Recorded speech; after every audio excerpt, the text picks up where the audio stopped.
Si Bitcoin ay muling nasa spotlight ng crypto world or dito sa mundo ng crypto. Matapos pong lumabas ang isang liquidation map analysis na nagsasabing maaring huminto muna si Bitcoin sa presyong $100,000 bago po ito tuluyang umabot sa $270,000 o higit pa. Ano nga ba ang liquidation map? Bakit sinasabi nitong may posibilidad na mag-pause muna si Bitcoin sa 100K bago po ito tuluyang magpatuloy sa bagong all-time high? At higit po sa lahat, paano po ito makakaapekto sa atin bilang mga Pinoy crypto traders at investors na interesado kay Bitcoin? Ayan, aalamin po natin ang sagot sa video na ito, pero bago po tayo magpatuloy ay nais ko lamang po munang bigyang linaw ang aking disclaimer kung saan ang nilalaman po ng video na ito ay hindi po ito isang financial advice. For education and information purposes lamang po ang layunin nito. Yan, umpisahan po natin sa kung ano po ang liquidation map at bakit mahalaga ito sa presyo or galaw ng presyo ni Bitcoin. Yan, para sa mga baguhan sa crypto trading, ang liquidation map ay isa po itong tool na ginagamit upang makita kung saan nakaipon ang maraming leverage positions. O ito yung mga traders na nanghiram ng kapital upang mas mapalaki ang kanilang kita. Kapag ang Bitcoin price ay lumapit po sa isang lugar kung saan maraming liquidation points, maaaring magkaroon po ng matinding paggalaw sa presyo dahil po sa forced selling o buying. Sa madaling salita, ito po ang nagsasabi kung saan maaaring magkaroon ng biglaang pagtaas o pagbaba ng presyo. Ayon po sa CoinGlass, isa sa mga nangungunang platform sa crypto derivatives market tracking, may napakalaking concentration po ng liquidity sa $100,000 na price level. Ibig sabihin ay maraming traders ang may open positions sa level na ito, at kung maabot ito ni Bitcoin, maaaring magkaroon po ng malaking liquidation event. Ngayon ay ano po ang posibleng epekto ng liquidation cluster sa presyo ni Bitcoin?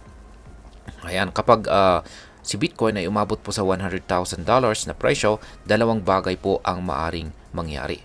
Ito po ay ang short liquidations at saka price surge at rejection at possible dip. Ayan, dito po sa short liquidations at saka price surge, kung ang presyo po ay patuloy na tataas, maraming short positions. Ito po yung mga pumusta sa pagbaba ng presyo.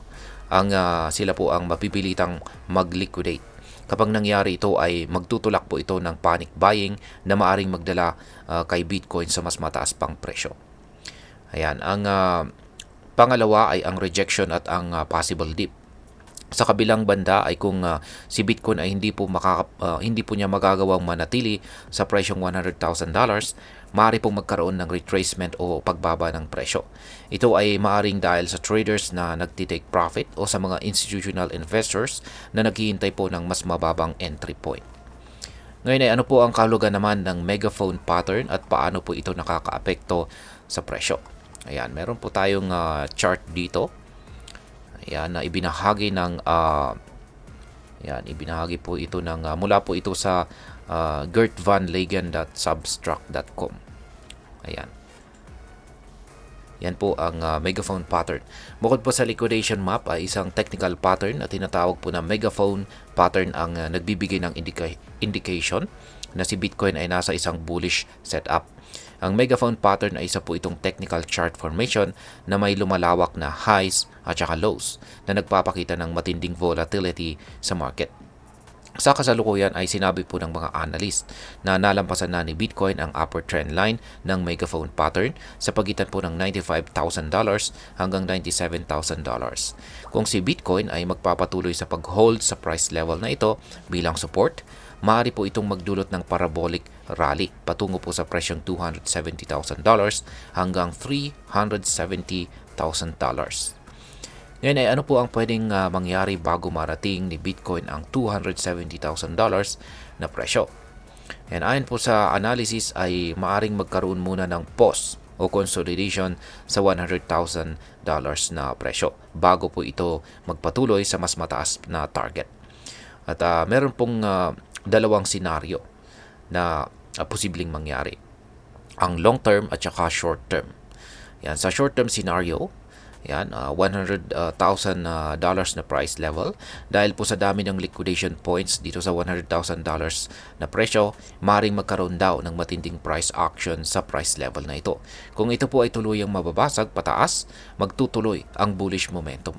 Dito naman po sa long-term projection, ay kung si Bitcoin ay mananatili sa ibabaw ng $100,000 at manatili sa megaphone pattern breakout, posibleng magkaroon po ito ng multi-month rally patungo sa $270,000 hanggang $370,000 marahil bago matapos ang taong 2025. Ngayon ay ano naman ang mga posibleng risk o panganib na dapat po nating bantayan? Ayan, kahit na bullish po ang projection, ay may ilang mga risk factors na dapat po nating isaalang-alang. Yan, una ay ang false breakout. Kung hindi po mag-hold si Bitcoin sa upper trend line ng megaphone pattern, maaaring magdulot po ito ng panic selling. Pangalawa ay ang liquidity trap. Ang $100,000 na cluster ay maaari ding maging stop hunt zone kung saan ay biglang babaliktad ang market para ma-liquidate ang mga traders bago po itulak pataas o pababa ang presyo.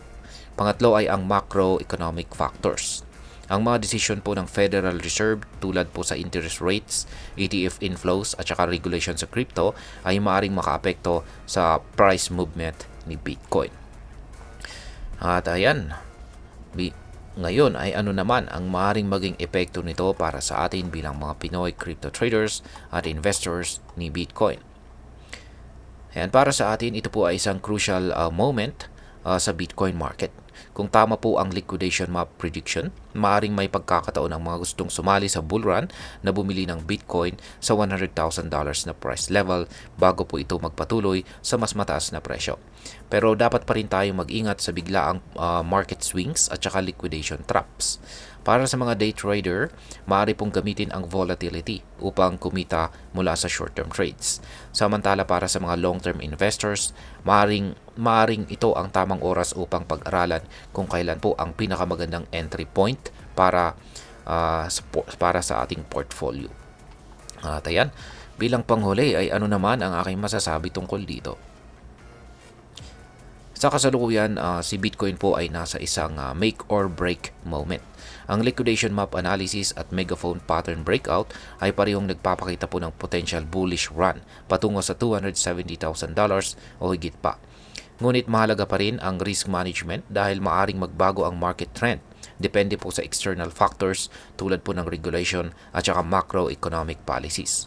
Kung ikaw po ay isang Pinoy crypto trader or investor, siguraduhin mong may solid kang trading strategy bago sumabak sa market.